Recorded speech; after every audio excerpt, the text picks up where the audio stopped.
بہت بہت شکریہ اسپیکر صاحب۔ دیکھیے، قانون سازی ہو یا آئین میں ترمیم، اس کا ایک طریقہ کار ہے، اور میں یہ سمجھتا ہوں کہ یہ اجلاس جو بلایا گیا ہے، پہلے دن سے اس کے مقاصد مختلف ذرائع سے بالکل واضح تھے کہ کوئی آئینی ترمیم آ رہی ہے اور کوئی آئینی ترمیم لائی جا رہی ہے، اور میڈیا میں مختلف تجزیوں اور تبصروں میں بھی یہ ساری باتیں تقریباً آ گئی تھی کہ بنیادی طور پر اس آئینی ترمیم میں آپ کے مندرجات کیا ہیں، اس کے کانٹینٹس کیا ہیں، اور اس میں کون سی اصلاحات جو ہے وہ آپ کو مطلوب ہیں اور اس کی ضرورت ہے۔ تو میں سمجھتا ہوں کہ جب یہ بھی طے ہو گیا کہ اب اتوار کے دن شاید اسے لایا جائے گا، اور اتوار کے دن عموماً اجلاس بلایا نہیں جاتا، تو میں یہ سمجھتا ہوں کہ جب ایک ایک کر کے اس کے سارے کانٹینٹس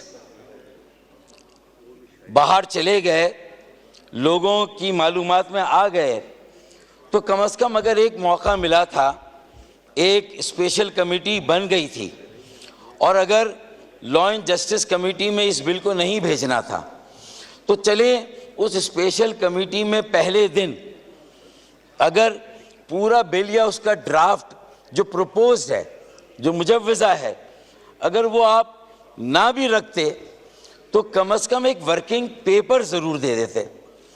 اس سے میں سمجھتا ہوں کہ جس طرح اپوزیشن کی پارٹی بھی اس اسپیشل کمیٹی میں انگیجڈ ہے، یہ ایک اپرچونٹی ہے، تو ہمیں اس اپرچونٹی کو لوز نہیں کرنا چاہیے۔ اور اپوزیشن تو اس بات کا شکوہ کر رہی ہے کہ انہیں ڈرافٹ بھی نہیں ملا اور ورکنگ پیپر بھی نہیں ملا، لیکن اگر ہم حلیف ہیں تو ہمارا بھی گلہ ہے، ہمیں بھی ٹیکن فار گرانٹیڈ لیا جاتا ہے، اور بہت عین وقت میں جب ہم توجہ دلاتے ہیں تو پھر اسحاق ڈار صاحب اور اعظم نذیر تارڑ صاحب آتے ہیں اور میرے جو نیشنل اسمبلی کے ساتھی ان سے بات کرتے ہیں۔ میں یہ سمجھتا ہوں کہ اگر یہ طریقہ کار کو آپ صحیح نہیں کریں گے اور ایک براڈ بیسڈ، ایک آل انکلوسیو اپروچ نہیں کریں گے، تو یہ جو اہم اصلاحات ہیں، لانگ پینڈنگ ہے، جن کے مقاصد پہ میں نے 4-5 دن کی اسپیشل کمیٹی کی میٹنگ میں یہ آبزرو کیا، یہ محسوس کیا کہ پی ٹی آئی کے اراکین بھی جو مین کور اصلاحات کا ایجنڈا ہے، اس سے انہیں بھی شاید اختلاف نہیں تھا، اور ایک اچھا اوورآل کنسنسس بن رہا تھا، صرف طریقہ کار پر اختلاف ہو رہا تھا، اور اس بات پہ بھی اختلاف ہو رہا تھا کہ اگر غیر ضروری برڈن ڈالا گیا ہے اس بل میں، اس کے مسودے میں، تو یہ بھی ایک مناسب اقدام نہیں تھا۔ ہمیں مین کور ایشو پہ بات کرنی چاہیے تھی، جو چارٹر آف ڈیموکریسی میں اگر 2006 میں طے ہوا تھا، تو اس وقت بھی ہم نے کہا تھا کہ آپ جو تحریک چلا رہے ہیں عدلیہ آزادی کی، وہ ججوں کی آزادی کی جو تحریک ہے، وہ عدلیہ کی آزادی کی تحریک نہیں ہے، اور بعد میں اس کے نتائج سامنے آئے۔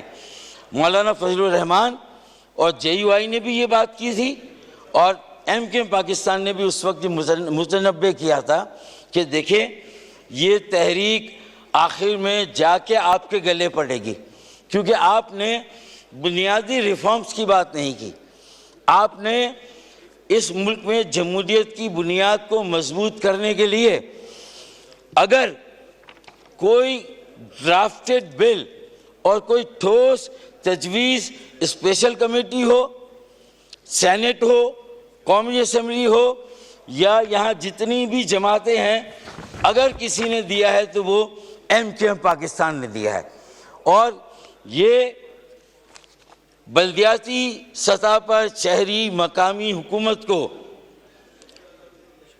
خود مختار، با اختیار، مؤثر اور با وسیلہ بنانے کا بل ہے۔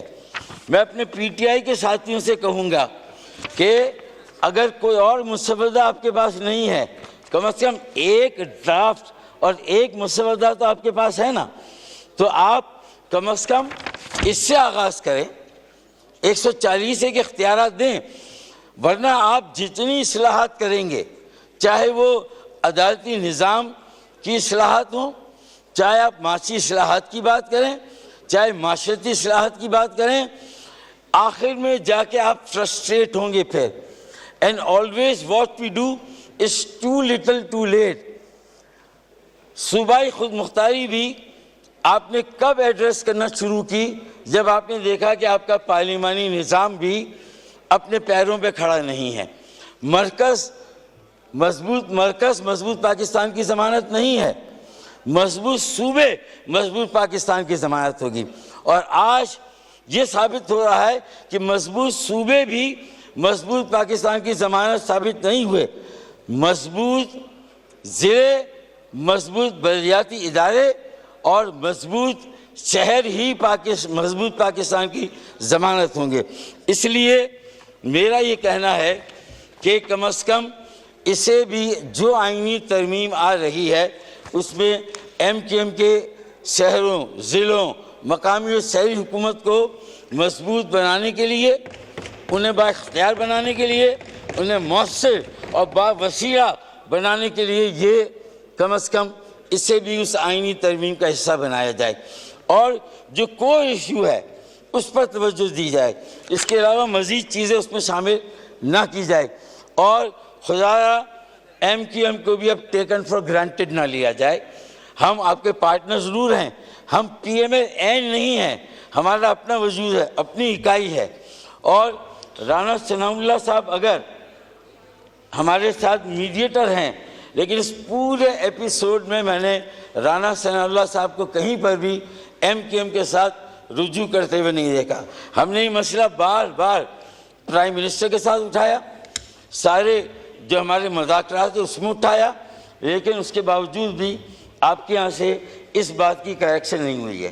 تو خدا اس کو ٹھیک کریں، اور اپوزیشن کو بھی یہ موقع دیں کہ جو طریقہ اپنایا جاتا ہے وہ ٹھیک ہو، اور اس میں انکلوسیو کریں، کنسلٹیشن کریں، مشاورت کریں، اور سب کو موقع دیں، تاکہ یہ بڑی اہمیت کے حامل ہوتے ہیں جو آئینی ترمیم کے بے ہیں. اب میں سمجھتا ہوں کہ اگر یہ طریقہ اختیار کریں گے تو یہ جو پولیٹیکل پوائنٹ اسکورنگ ہے وہ نہیں ہوگی. پولیٹیکل پوائنٹ اسکورنگ ہوتی ہے، دعویٰ جواب دعویٰ، الزام جواب الزام. 25 کروڑ عوام کہاں ہیں؟ مہنگائی کہاں ہے؟ بے روزگاری کہاں ہے؟ تیل، بجلی، گیس کی قیمتیں کہاں چلی گئی ہیں؟ لوڈ شیڈنگ کے عذاب سے لوگ نکل نہیں رہے. اگر یہ ہم نہیں کریں گے تو میرے خیال میں ہم ایک بار پھر بہت بڑا نقصان اٹھائیں گے. دیکھیں، آپ نے کنسنسس کب بنایا تھا 73 کے آئین کے لیے بھی؟ جب مشرقی پاکستان الگ ہو گیا. کاش اس کی علیحدگی سے پہلے یہ کنسنسس بنتا. جو ان کے 6 نکات تھے اس پر ہم توجہ دیتے تو مشرقی پاکستان بھی شاید الگ نہیں ہوتا. آج ہمیں بہت ذمہ داری کے ساتھ آگے بڑھنا ہے. اب ہمارے پاس جو ہے وہ گنجائش نہیں ہے، اب کوئی ٹرین آنے والی نہیں ہے. یہ آخری ٹرین ہے جو اسٹیشن پر لگی ہے. وآخر دعوانا ان الحمدللہ رب العالمین.